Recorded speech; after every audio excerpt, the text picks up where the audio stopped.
Funding for this program was provided in part by the Corporation for Public Broadcasting and by the financial support of viewers like you. Reach for the speed, reach for the whistle, go where the rail may run. Reach for the words, reach for the story, follow the rainbow, the sun.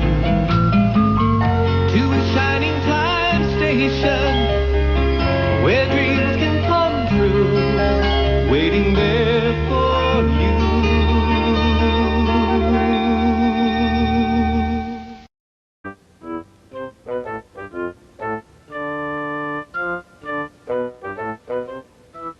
Okay, now I've saved the best for last. I'm going to show you the inside of the station.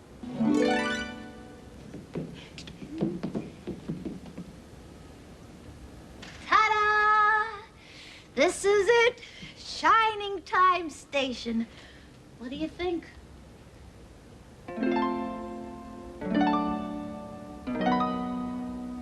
It's, nice. Yeah, it is, isn't it? And I'm gonna let you in on a little secret. There's just something about this place. Come on, I'll show you around. Now, this is what we call the information desk. This is where folks come to find out, what time the trains run and where they're headed. Do you think you'd like to work behind that desk? Go on, give it a try. Let me see what you look like. Oh, wait, step up there. Ah, that's more like it.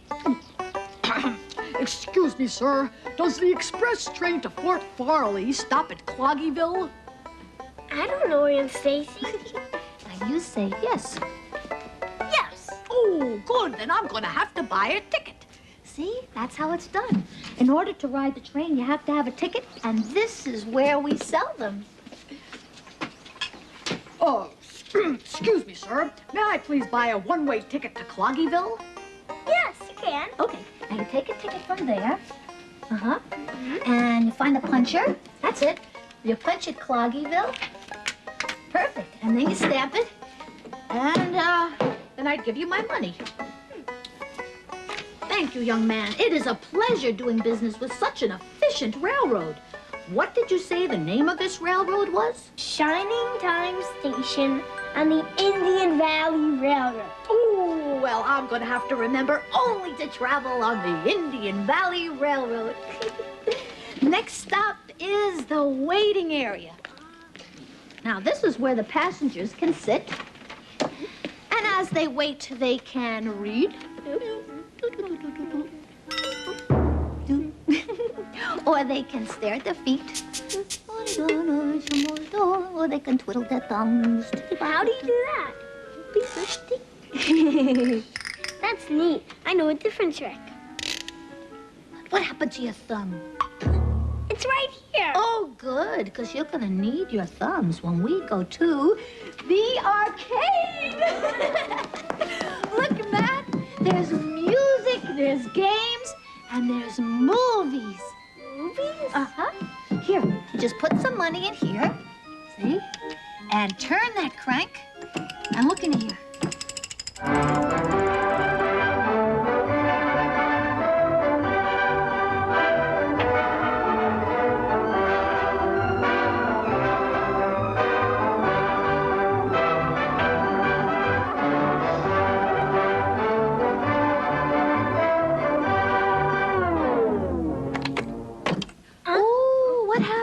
The handle came off. Oh, it probably just needs a little glue. I'll fix it later. So, this is quite a place, isn't it? Yes, but it's different than I thought it'd be.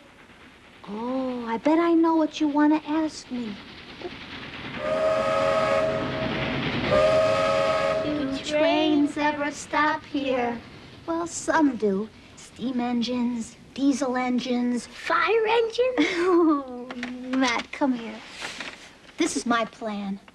I'm gonna make this old station as good as it ever was. There'll be passengers rushing around, going to faraway places. It's gonna be a very busy station, just like the days when my old granny used to run it. And then lots of trains will want to stop here. Will you help me? Sure. Great. Now listen, there is a railroad engineer coming here this afternoon. And if he likes this place, then maybe he'll stay and help too. So, where should we begin? Let's begin with the painting. Oh, it's a beauty, isn't it? It's called a mural. And it shows the way people used to travel and how they travel now. And if you use your imagination, you can almost hear it come to life. Listen.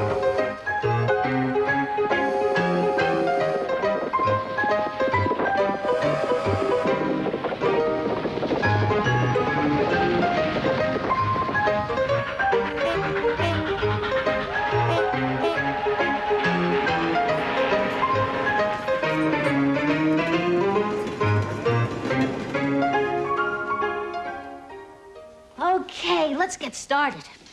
Do you know what we need? We need some music to work by. Put that nickel in the jukebox, okay?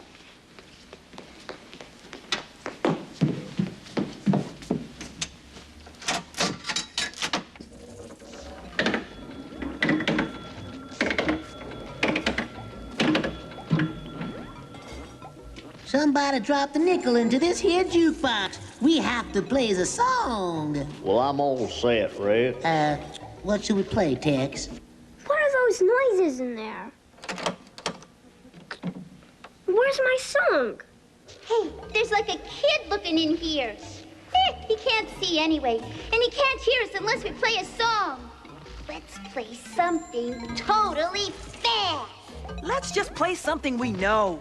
How about some railroad vibrations? A 1, a 2, a 3.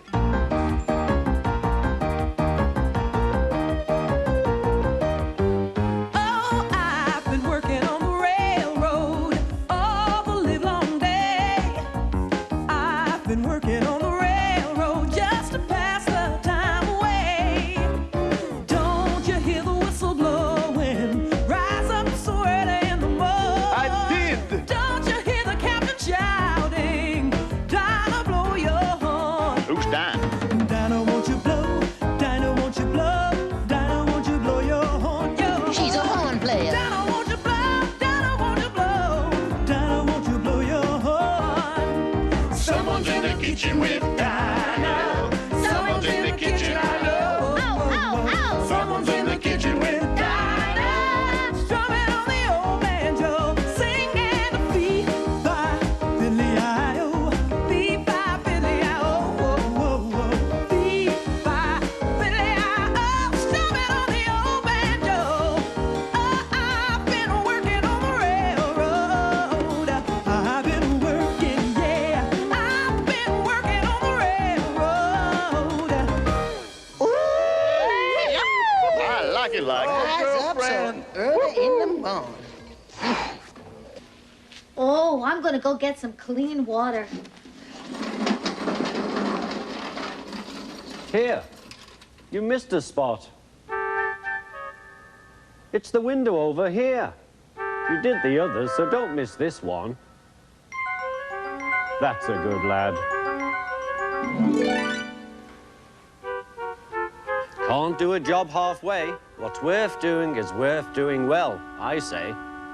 And that goes double when you're doing my windows, because they're double paned. A pane in the neck and a pane to clean. Do you know what I see when I look at that clean window? No. The inside of the switch house. What else would I see? Well done, lad. What's your name? Matthew. Matt. Or is it Matthew? And you may call me Mr. Conductor. Well, you're a good worker. You know who'd like you? My friend Thomas. Does Thomas living there with you? Dear me, no. Thomas is a steam engine, and he lives on the island of Sodor. You are interested in trains, aren't you? Yes, sir. Splendid. Then I'll tell you a story about my friend Thomas.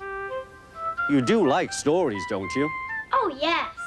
Very well, but first I have to find my whistle. Ah, here we go. Thomas is a tank engine who lives at a big station on the island of Sodor.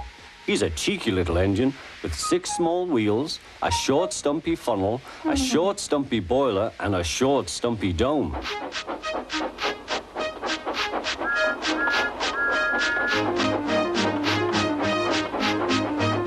He's a fussy little engine too, always pulling coaches about ready for the big engines to take on long journeys. And when trains come in, he pulls the empty coaches away so that the big engines can go and rest.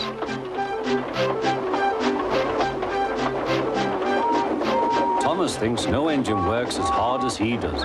He loves playing tricks on them, including Gordon, the biggest and proudest engine of all. Thomas likes to tease Gordon with his whistle. Wake up, lazy bones, why don't you work hard like me?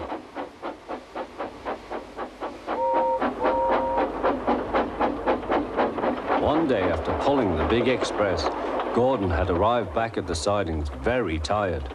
He was just going to sleep when Thomas came up in his cheeky way. Wake up, lazy bones, do some hard work for a change. You can't catch me. And off he ran laughing. Instead of going to sleep again, Gordon thought how he could get back at Thomas. One morning, Thomas wouldn't wake up. His driver and fireman couldn't make him start. His fire went out and there was not enough steam. It was nearly time for the express. People were waiting, but the coaches weren't ready. At last, Thomas started. Oh dear, he yawned. He fussed into the station where Gordon was waiting. Hurry up, you, said Gordon. Hurry yourself, replied Thomas. Gordon, the proud engine, began making his plan to teach Thomas a lesson for teasing him. Almost before the coaches had stopped moving, Gordon reversed quickly and was coupled to the train. Get in quickly, please, he whistled. Thomas usually pushed behind the big trains to help them start, but he was always uncoupled first. This time, Gordon started so quickly they forgot to uncouple Thomas. Gordon's chance had come.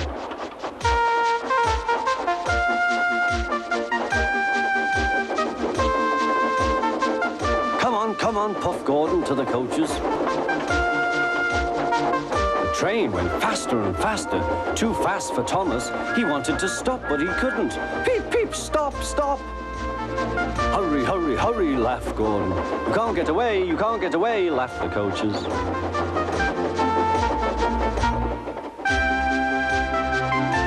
Poor Thomas was going faster than he had ever gone before. He was out of breath and his wheels hurt him, but he had to go on. I shall never be the same again, he thought sadly. My wheels will be quite worn out.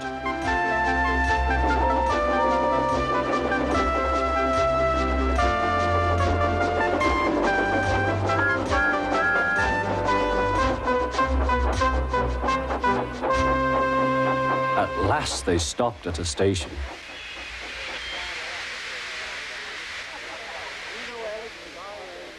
Thomas was uncoupled, and he felt very silly and exhausted.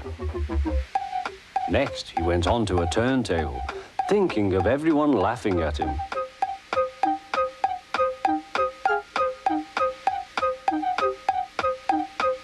And then he ran onto a siding out of the way.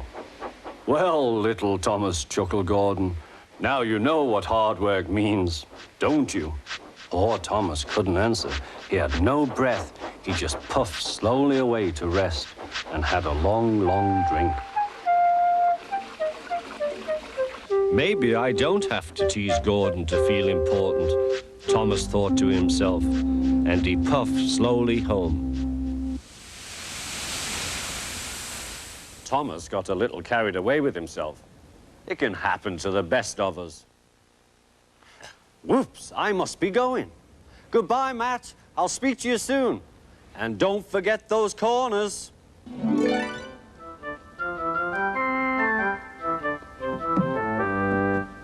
It's Stacy. There's a little guy who lives in here in the wall. Oh, no, is he back? Oh, what did I tell you? There's just something about this place. Oh, he is so shy, and he travels a lot. Listen, Matt, remember I told you he's a railroad engineer that's coming? I wouldn't mention any of this to him. You know how grown-ups can be. He may not understand. I know. Oh, here he is now. Hello. I'm Stacy Jones. This is my nephew, Matt. How do you do? This is my granddaughter, Tanya. And my name is Henry Cupper, locomotive engineer and master mechanic. You can call me Harry. Well, welcome, Tanya. Welcome, Harry, to Shining Time Station. Well, we hope will be the best train station on the Indian Valley Railroad. And we can sure use the help of an engineer of your experience. Well, the railroad asked me to stop by and have a look, but I haven't told them yet I'd take the job. Oh, of course. Well, why don't I show you the station? Matt, would you mind showing Tanya around? Okay. Thanks. Let's start out here. You want to meet the little guy who lives in the wall? There's a little guy who lives in the wall. He's about this big. He's a conductor. Hey, Mr. Conductor! Hello, come on out. Are you hello, please come out. That's a picture. There's no little guy in there. Oh, yes, there is. Hey! What's that? They play movies in there. Oh, sure. It needs glue. It needs a pen.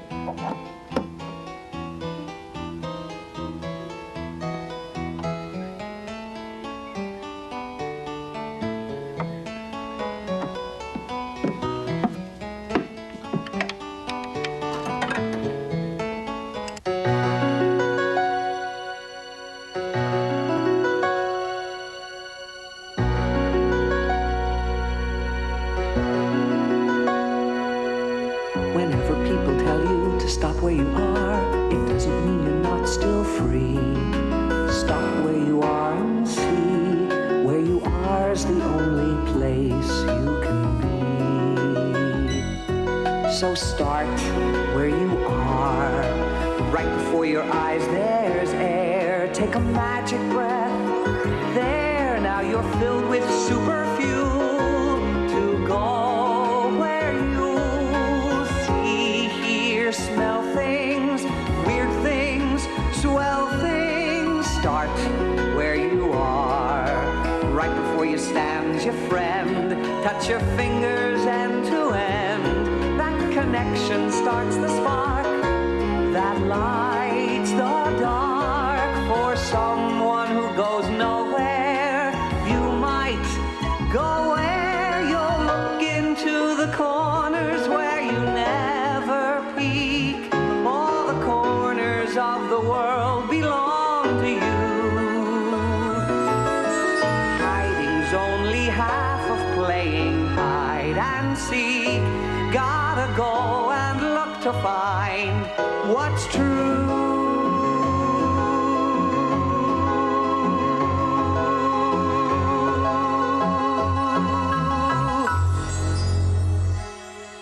Start where you are. Take a magic breath, touch hands. Now you're touching magic lands, and the journey's never far. 'Cause things are stirring, fizzing, whirring, whizzing, beating, darting, meeting, parting, starting wherever you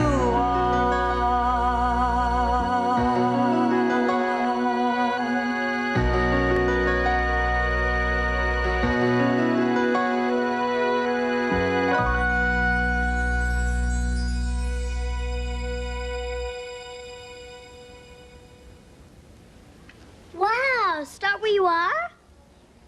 That's here. Well, what do you think? Well, I'd have to set up my workshop. Don't know where I'd do that. Perhaps over here, but then folks would be traipsing through it all the time. Oh, no. Your workshop is right in here.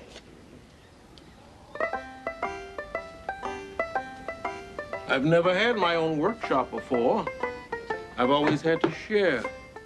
But of course, I'd want to make some changes, put everything in its proper place. Oh, no, son, please don't touch that. Those are my railroad tools. You can hurt yourself.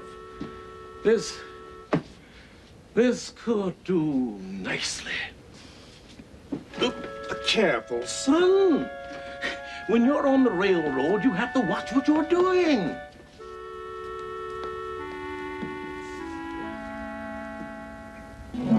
If you've come back to clean the windows, they haven't had a chance to get dirty.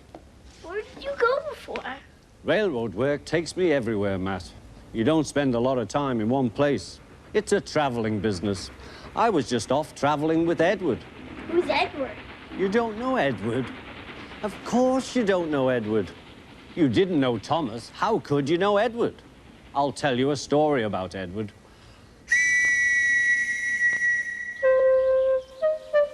One day, Edward was in the shed where he lived with the other engines. They were all bigger than Edward and boasted about it. "The driver won't choose you again," said Gordon. "He wants strong engines like us." But the driver and fireman felt sorry for Edward. "Would you like to come out today?" "Oh, yes, please," said Edward. So they lit his fire, made lots of steam, and Edward puffed away.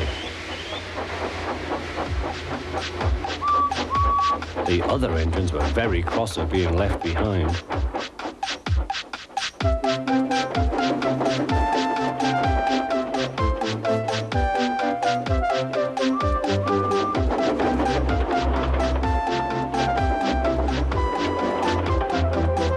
Edward worked hard all day. The coaches thought he was very kind, and the driver was very pleased.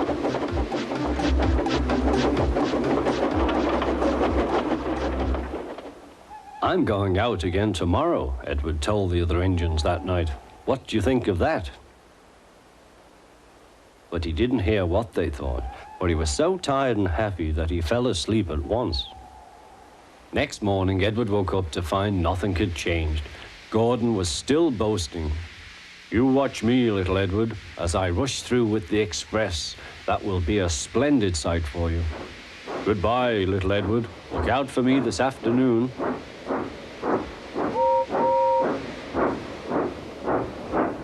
Edward went off to do some shunting.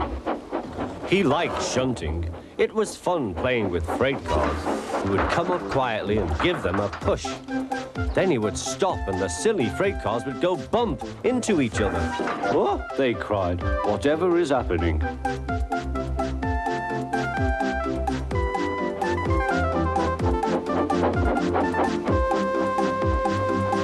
Edward played till there were no more freight cars. Then he stopped to rest. Presently, he heard a whistle.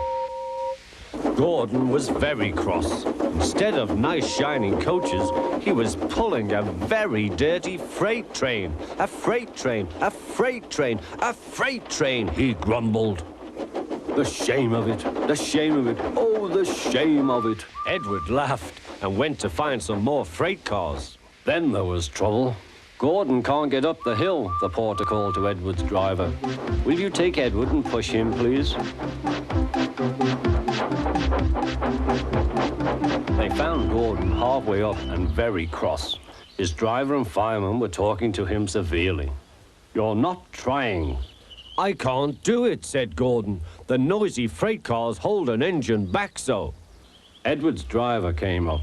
"We've come to push." "No use at all," said Gordon.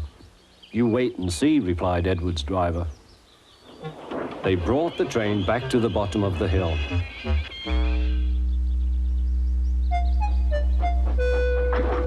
"I'm ready," said Edward. "No good," grumbled Gordon. They pulled and pushed as hard as they could.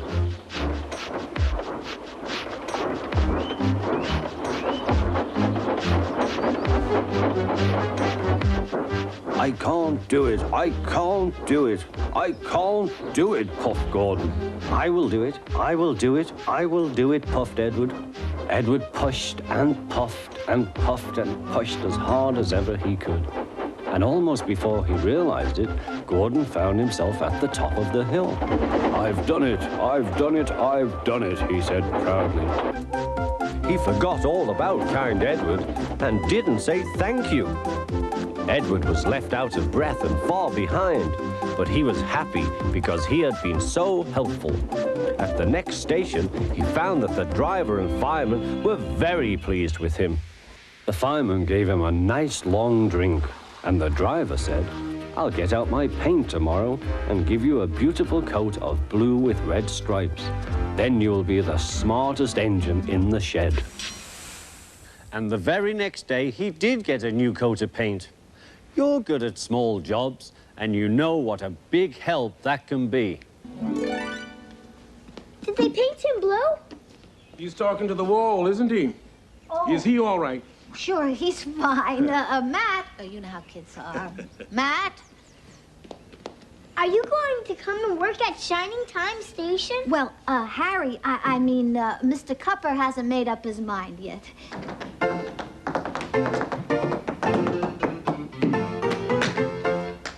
Looks like the station's got itself a passenger.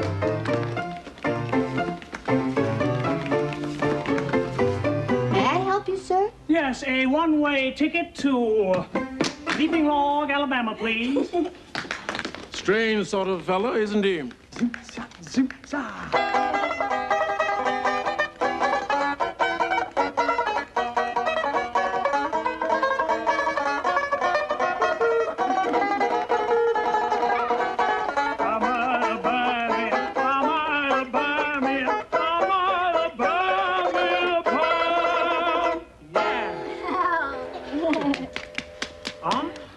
Time for my happy toes to hit the rails.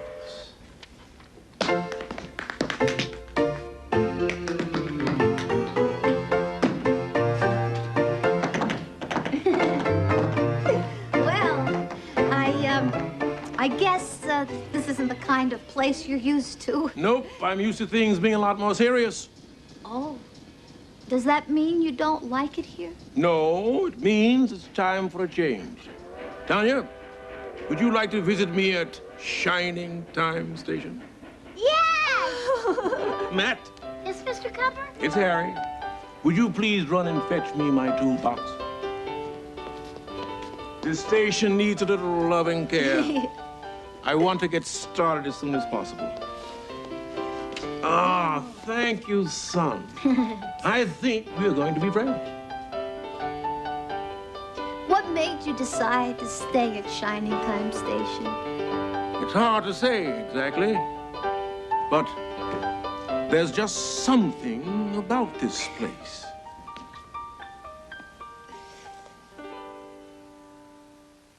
Reach for the speed, reach for the whistle, go where the rail may run. Reach for the words, reach for the story, follow the rainbow sun. To a shining time station, where dreams can come true, waiting there for you. So much to see, so far to travel, so much to learn to know. Friends by your side, hopes to hold on to, who knows how far you'll go. To a shining time station, where dreams can come true. Your own imagination waiting there for you. Corporation for Public Broadcasting and by the financial support of viewers like you. Reach for the speed, reach for the whistle, go where the rail may run. Reach for the words, reach for the story, follow the rainbow sun. To a shining time station,